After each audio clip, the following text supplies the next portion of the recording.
Mega times news బులెటిన్ల ముందుగా headlines. TDP MP తప్పుడు statement ఇచ్చారు. కేజ్రీవాల్ భార్య.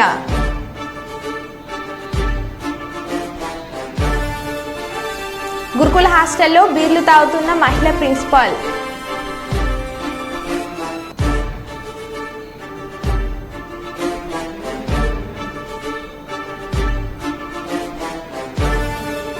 ప్రజాభవన్లో తెలుగు రాష్ట్రాల సీఎంల సమావేశ ప్రారంభం.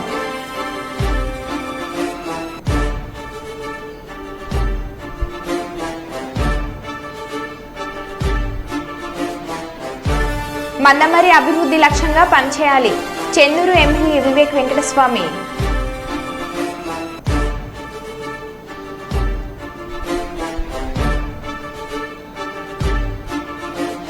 బంజారా సంస్కృతి సాంప్రదాయాలకు ప్రతీక తీజ్ ఉత్సవాలు అని నిరూపించిన శాతవాహన యూనివర్సిటీ విద్యార్థులు.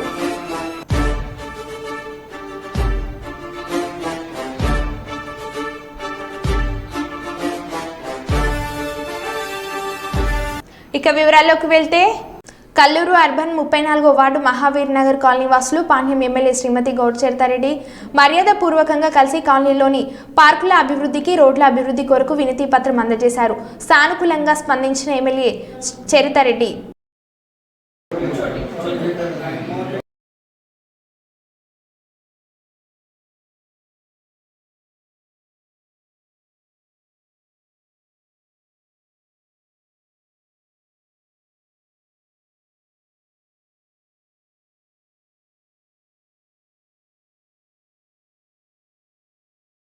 AP CM Chandrababu, Telangana CM Revanth Reddy హైదరాబాద్లోని ప్రజాభవన్లో భేటీ అయ్యారు.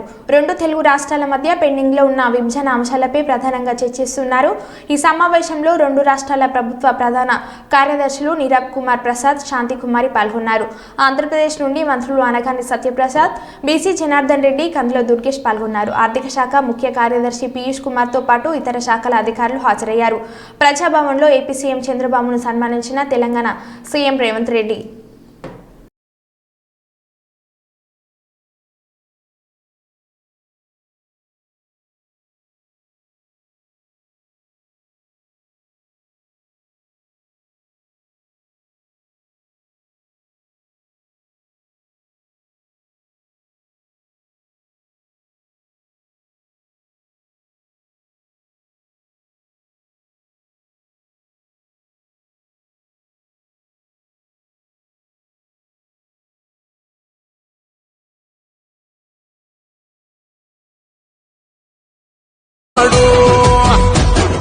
సోనియమ్మ దివెనతోని రాహులన్నా సైనికుడయ్యి పెద్ద కొడుకై యుద్ధం చెయ్య సిద్ధమాయే రేవంత్ అన్నా. మూడు రంగుల జెండా బట్టి సింగమోలే కదిలినాడు. ఒక్కరో కాంగ్రెస్ సూర్యుడు మన రేవంత్ అన్నా నిగ్గదీసి అడిగే మొనగాడు.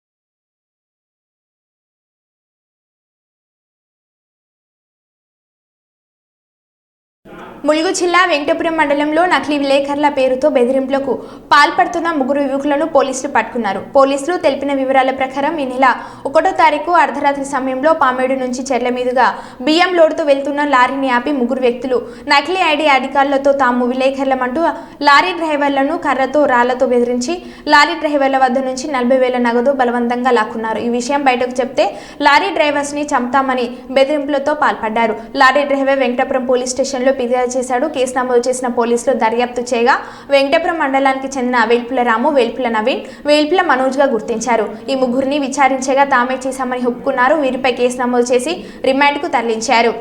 తన భర్త రాజకీయ కుట్రకు బలి అయ్యారని ఢిల్లీ సీఎం కేజ్రీవాల్ భార్య సునీత ఆరోపించారు. టీడీపీ ఎంపీ మాగుంట శ్రీనివాసులరెడ్డి ఇచ్చిన స్టేట్మెంట్ ఆధారంగా కేజ్రీవాల్ని అరెస్ట్ చేశారు. తన కొడుకు రాఘవను కాపాడుకునేందుకు శ్రీనివాసులు తప్పుడు స్టేట్మెంట్ ఇచ్చారని పేర్కొన్నారు. తన భర్త నిజాయితీపరుడని, ఆయనకు ప్రజలు మద్దతుగా నిలవకపోతే చదువుకున్న వారెవరూ రాజకీయాలకు వచ్చేందుకు సహించారని అన్నారు. नमस्कार। क्या आपको पता है कि केजरीवाल जी को गिरफ्तार क्यों किया है? केजरीवाल जी को एनडीए के एक एमपी के बयान पर गिरफ्तार किया है। उनका नाम है मगुंटा श्रीनिवासलू रेड्डी यानी एमएसआर। एमएसआर आंध्र प्रदेश से एनडीए के एक सांसद हैं।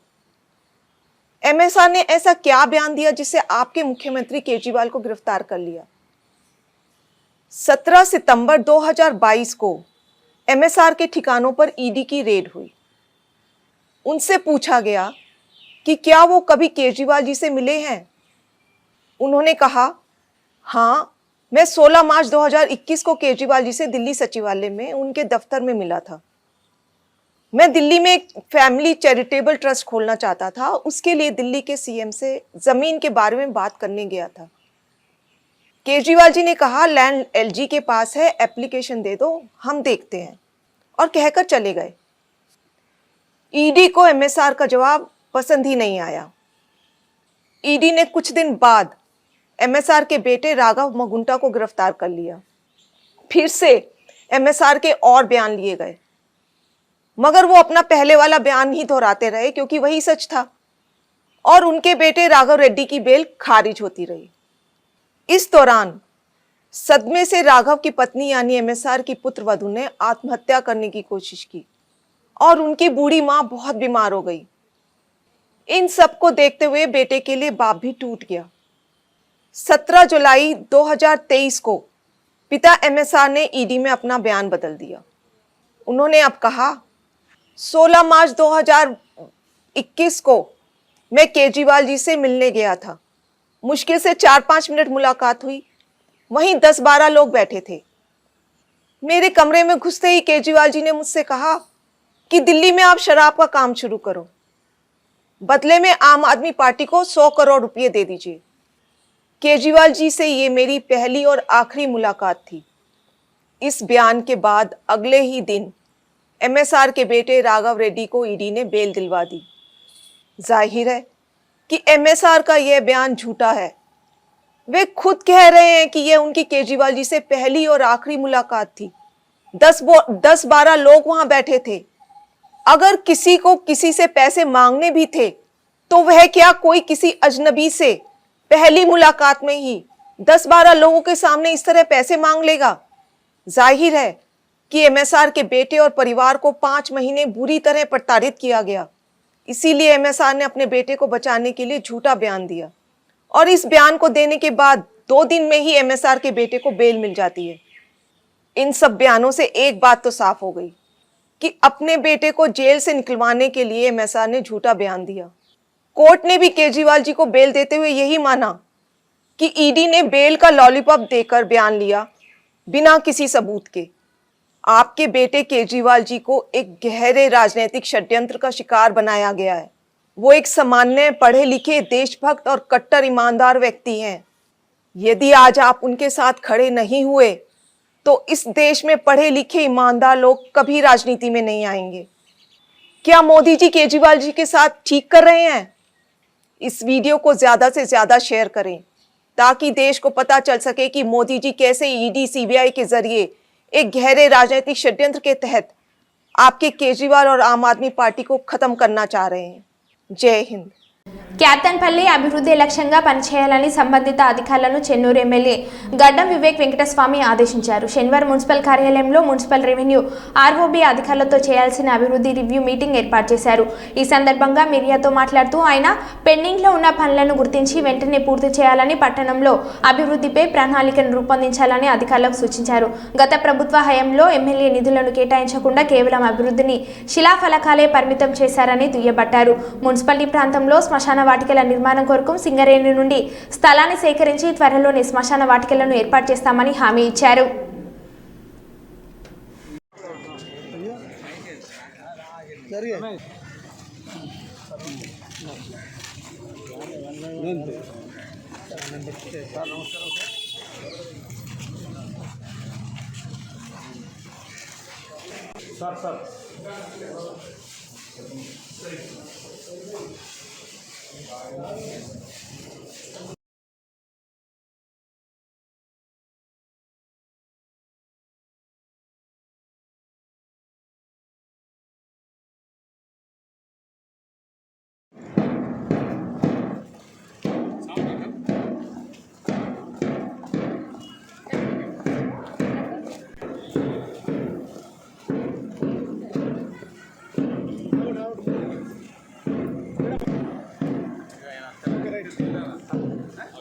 బ్యాక్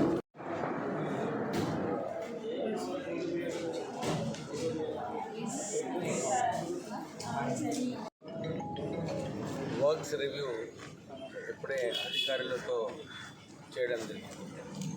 ప్రత్యేకంగా మిషన్ భగీరథి ఈ రోడ్స్ ఏదైతే ఉన్నదో కైతాన్పల్లిలో గద్దరాడు సైడ్ ప్రత్యేకంగా రోడ్స్ వ్యవస్థ చాలా దారుణంగా ఉంది. మొన్న ఎలక్షన్లో కూడా కాంగ్రెస్ పార్టీ తరఫున చాలా వాగ్దానాలు ఇవ్వడం జరిగింది ఆ ప్రాంతంలో. దాంతోపాటు ఆర్కేపురంలో శ్మశాన వాటిక కావాలి, మైనారిటీస్కి ఒకటి కబ్రస్థాన్, ఇంకా క్రిస్టియన్స్కి కూడా ఒక క్రెమటోరియం, ఇవన్నిటికీ కూడా ఒక 25 ఎకరాల భూమి సింగరేణికి కోరడం జరిగింది. నిధులు కేటాయించాలంటే భూమి ఉండాలి. ఈ భూమి సింగరేణి సంస్థ వారి మైనింగ్ ఏరియాస్లో లేని చోటు మాకు ఇస్తే ఒక అభివృద్ధి కార్యక్రమాలు చేసుకుంటామని చెప్పి సిఎండికి ఉన్న స్కిల్ డెవలప్మెంట్ సెంటర్కి వచ్చినప్పుడు మేము ఒక రిప్రజెంటేషన్ ఇచ్చాము. దాన్ని ఫాలోఅప్ చేస్తున్నాము. త్వరలోనే సింగరేణి ఒక నిర్ణయం తీసుకుంటుంది. మైనింగ్ ఏరియాస్ ఎక్కడుందో నాన్ మైనింగ్ ఏరియాస్లో ఇవ్వటానికి వారు కూడా కన్సిడరేషన్ చేస్తున్నారు. నేను మండే ట్యూస్డే సిఎండితో కలిసి ప్రత్యేకంగా ఈ ఆర్కేపురంలో సింగరేణి భూమి ఇస్తేనే ఏదైనా ఒక అభివృద్ధి కార్యక్రమాలు ఇక్కడ జరుగుతాయి. ఎందుకంటే ఇక్కడ భూమి లేదు, అంత సింగరేణి భూమి ఉంది. అందు గురించి సింగరేణి సంస్థ మనకు కోఆపరేట్ చేసే అవసరం ఉంది. దాంతోపాటు రోడ్స్లో విషయం కూడా ఇంతకుముందు ఉన్న టీఆర్ఎస్ ప్రభుత్వము చాలా చోట్లు ఖాళీ కేవలం టెంకాయలు కొట్టేసి మేము అభివృద్ధి చేస్తున్నాము, నిధులు లేకున్నా కానీ టెంకాయలు కొట్టేసి పనులు చేస్తున్నామని చెప్పి వారు పబ్లిసిటీ చేసుకోవడం జరిగింది. నిన్న చెన్నూరు మున్సిపాలిటీలో కూడా అక్కడ ఇన్స్పెక్షన్ చేసినప్పుడు రోడ్ల విషయం చాలా దారుణంగా ఉంది. అక్కడ కూడా సేమ్ అన్ని చోట్ల కూడా ఎలక్షన్లు వస్తున్నాయి, ఓట్లు కావాలని చెప్పి పేపర్ పైన శాంక్షన్ తీసుకోవడం జరిగింది. ఈసారి ఈరోజు రివ్యూ మీటింగ్లో ప్రత్యేకంగా ఎన్ని నిధులు కావాలి, ఎక్కడ నిధులు పెడితే పనులు ప్రారంభమై తొందరగా పూర్తిగా అవుతాయి, మన ఆర్కేపురము, మన కైతాన్పల్లి మున్సిపాలిటీలో, ఇంకా మన గద్దరాయిడ్లో, ఇంకా ఇక్కడ వార్డులలో ఏదైతే ఉందో ఆర్కేపురంలో అన్ని చోట్ల కూడా వారికి ఈ రోడ్స్ విషయమైనా కానీ, మిషన్ భగీరథి నీళ్ళ విషయమైనా కానీ, సైడ్ డ్రైన్స్ అయినా కానీ ఇవన్నిట్లో మొదలు కాన్సన్ట్రేట్ చేసి ప్రజలకు అంటే నీడ్ ఆఫ్ ద అవర్ ఇది ఉన్నది. ఈరోజు గురుకుల్ స్కూల్ కూడా విజిట్ చేయబోతున్నాము. అక్కడ ఏమైనా నిధులు అవసరం ఉన్నదా, ఆ సంస్థ కూడా మంచిగా నడవాలి, విద్య గురించి విద్యార్థులకు ఏం అవస్థలు ఉండొద్దు అని చెప్పి ఇప్పుడు గురుకులు కూడా విజిట్ చేయబోతున్నాము.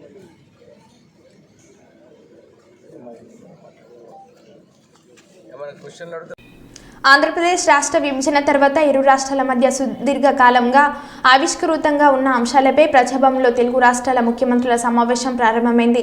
తెలంగాణ ముఖ్యమంత్రి రేవంత్ రెడ్డి, ఆంధ్రప్రదేశ్ ముఖ్యమంత్రి నారా చంద్రబాబు నాయుడుతో పాటు తెలంగాణ ఉప ముఖ్యమంత్రి బట్టి విక్రమార్క, మంత్రులు శ్రీధర్ బాబు, పొన్నం ప్రభాకర్, ఇతర సీనియర్ అధికారులు పాల్గొన్నారు. కార్యక్రమ ప్రారంభంలో శ్రీ రేవంత్ రెడ్డి ఏపీ ముఖ్యమంత్రి నారా చంద్రబాబు నాయుడు గారికి కాళోజీ నారాయణరావు రాసిన నా గొడవ పుస్తకాన్ని బహుకరించారు.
మధ్యాహ్న భోజనం పథకం సరిగ్గా జరగక 90 మంది పిల్లలు హాస్పిటల్లో జాయిన్ అయ్యారు. పిల్లలకిచ్చే బ్యాగులు కూడా సరిగ్గా ఇవ్వట్లేదు, ఏ వ్యవస్థ కూడా సరిగ్గా పనిచేయడం లేదని వైఎస్ఆర్సీపీ అధ్యక్షులు వైఎస్ జగన్మోహన్ రెడ్డి అన్నారు. ఒకసారి హాస్పిటల్లో కూడా ఒకసారి చూడండి, ఒకసారి 90 మంది పిల్లలు ఇక్కడ జాయిన్ అయ్యారు. మధ్యాహ్న భోజనం పథకం సరిగ్గా జరగడం లేదు. పిల్లలకు కనీసం బ్యాగుల సప్లై కూడా సరిగ్గా జరగడం లేదు. ఇచ్చేటోడు ఎవడు ఇవ్వడం లేదు సరిగ్గా ఏది వ్యవస్థ అనేది ఏది సరిగ్గా జరగడం లేదు. వ్యవస్థను గాడిలో పెట్టండి. మీరు ప్రజలు మిమ్మల్ని ఏదైతే ఓటు వేశారో ఒక కారణం చేత మీరు ప్రజలు 10% మంది ఓట్లు, మాకు రావాల్సిన 10% మంది ఓట్లు మీకు వైపు డ్రిఫ్ట్ అయ్యాయి అని అంటే కేవలం మీరు చేసిన మోసపూరిత వాగ్దానాల వల్ల డ్రిఫ్ట్ అయ్యాయి. ప్రజలు మీ దగ్గర నుంచి ఎక్స్పెక్ట్ చేస్తూ ఉన్నారు. రైతులు అల్లాడిపోతూ ఉన్నారు, రైతు భరోసా అందక. పిల్లలు అల్లాడిపోతూ ఉన్నారు, పిల్లలు బడులు స్టార్ట్ అయ్యాయి కానీ తల్లులకు అమ్మఒడి కార్యక్రమం ద్వారా వస్తూ ఉన్నది రావడం లేదు. తల్లులు ఎదురుగా ఆశగా ఎదురు చూస్తూ ఉన్నారు. వాళ్ళని చూసుకోండి. అక్క చెల్లెమ్మలకి ఇస్తామన్నారు నెల 1500 రూపాయలు, అది ఇచ్చే కార్యక్రమం చూసుకోండి. ఇంటింటికి ఉద్యోగం అన్నారు, ఉద్యోగం ఇవ్వకపోతే 3000 రూపాయలు ప్రతి ఇంటికి నిరుద్యోగ వృత్తి అన్నారు. ఆ పిల్లలందరూ ఎదురు చూస్తూ ఉన్నారు, మీరు ఎప్పుడెప్పుడు ఇస్తారు 3000 రూపాయలు నిరుద్యోగ వృత్తి అని. అది చూసుకోండి. ఇటువంటి ఏవి కూడా మంచి కార్యక్రమాలు ఏవి కూడా చేయకుండా రాష్ట్ర వ్యాప్తంగా భయాందోళన మాత్రమే క్రియేట్ చేసే దుర్బుద్ధిని చేసే దుశ్చర్యను ఆపండి అని మరొకసారి హెచ్చరిస్తూ చెప్తా ఉన్నాం. శిశుపాలను పాపాలు పండినట్టుగా వేగంగా జరుగుతూ ఉన్నాయి. తన పాపాలు పండడం అన్నది కూడా తను మర్చిపోద్దని సందర్భంగా మరొకసారి చెప్తా ఉన్నాం. హాస్టల్లో కేర్ టేకర్తో కలిసి ప్రిన్సిపల్ శైలజ అసాంఘిక కార్యకలాపాలకు పాల్పడుతుంది, బీర్లు తాగుతుంది. సూర్యాపేట బాలెంల సాంఘిక సంక్షేమ గురుకుల మహిళా డిగ్రీ కళాశాల హాస్టల్లో రాత్రిళ్లు గదుల్లో ప్రిన్సిపల్ శైలజ మరియు కేర్ టేకర్ అసాంఘిక కార్యకలాపాలకు పాల్పడుతున్నారని, మద్యం కూడా సేవిస్తున్నారని అడిగితే డిగ్రీ విద్యార్థులను చూడకుండా తమను కొడుతుందని నిరసన తెలిపారు. విద్యార్థుల నిరసనతో సూర్యాపేట జిల్లా బాలెంల సాంఘిక సంక్షేమ గురుకుల మహిళా డిగ్రీ కళాశాలలో ఉద్రిక్తత ఏర్పడింది. జరగమ్మా ఒకటే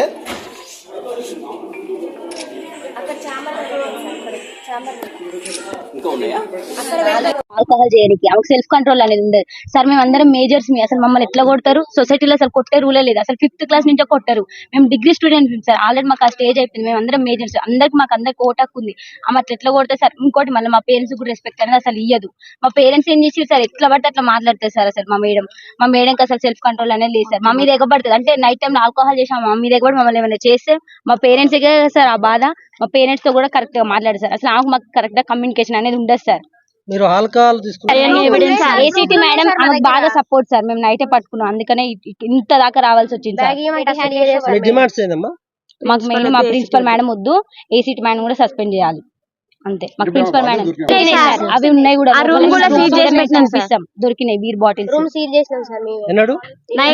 నిన్న నైట్ అసలు పడుకోలేదు సార్. ఏం జరుగుతుందో అని చాలా భయంతో అసలు పడుకోలేదు. ఎవరు క్యాంపస్ మొత్తం ఒక్కరు కూడా పడుకోలేదు.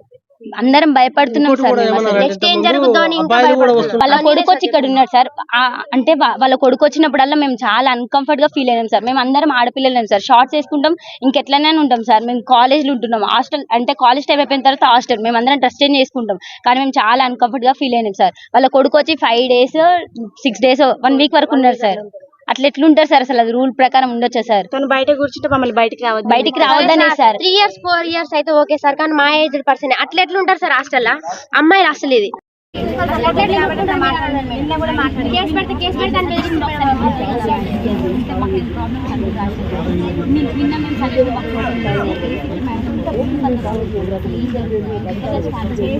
చాలా మంది రాశారు మేడం, చాలా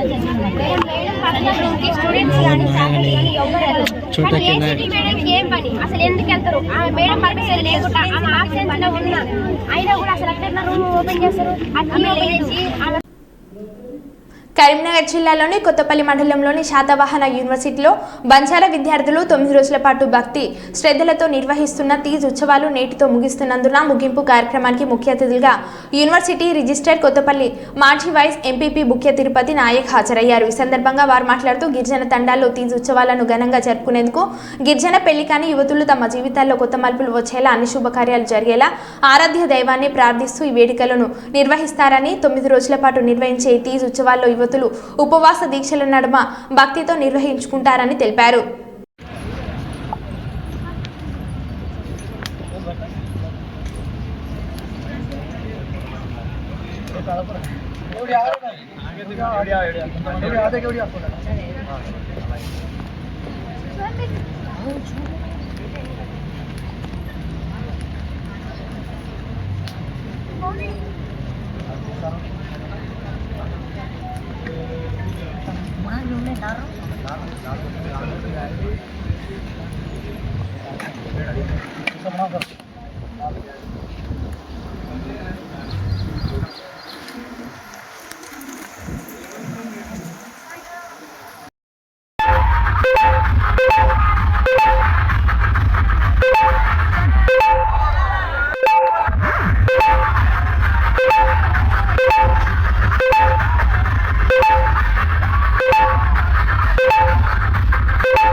తెలంగాణ ఆషాఢ మాస బోనాల దశాబ్ది ఉత్సవాలను ఆర్భాటంగా అట్టహాసంగా అత్యంత వైభవోపేతంగా నిర్వహణ. దేవాలయ కమిటీలకు ఉత్సవాల నిర్వహణకు చెక్ల పంపిణీ. రాష్ట్ర ప్రభుత్వం బోనాల నిర్వహణకు 20 కోట్లు కేటాయింపు. బోనాల ఉత్సవ క్యాలెండర్, ఈవెంట్ క్యాలెండర్, పోస్టర్, బోనాల పండుగపై రాసిన పుస్తకం, సీడీ ఆవిష్కరించిన మంత్రులు. బోనాల పండుగ గురించి ప్రజలందరికీ తెలిసేలా హైదరాబాద్ 4 దిశల ఆర్చీలు, 14 చోట్ల 3D మ్యాపింగ్ ఏర్పాటు. జూలై 7 నుంచి 14 వరకు బోనాల ఉత్సవాలు. బోనాల పండుగ విజయవంతానికి ప్రజల సహకారం అవసరం. తెలంగాణ ఆషాఢ మాస బోనాల దశాబ్ది ఉత్సవాలను ఆర్భాటంగా అట్టహాసంగా అత్యంత వైభవోపేతంగా నిర్వహించినట్లు రాష్ట్ర దేవాదాయ శాఖ మంత్రి కొండ సురేఖ తెలిపారు.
మరో బులెటిన్లో మళ్ళీ కలుద్దాం. Stay tune.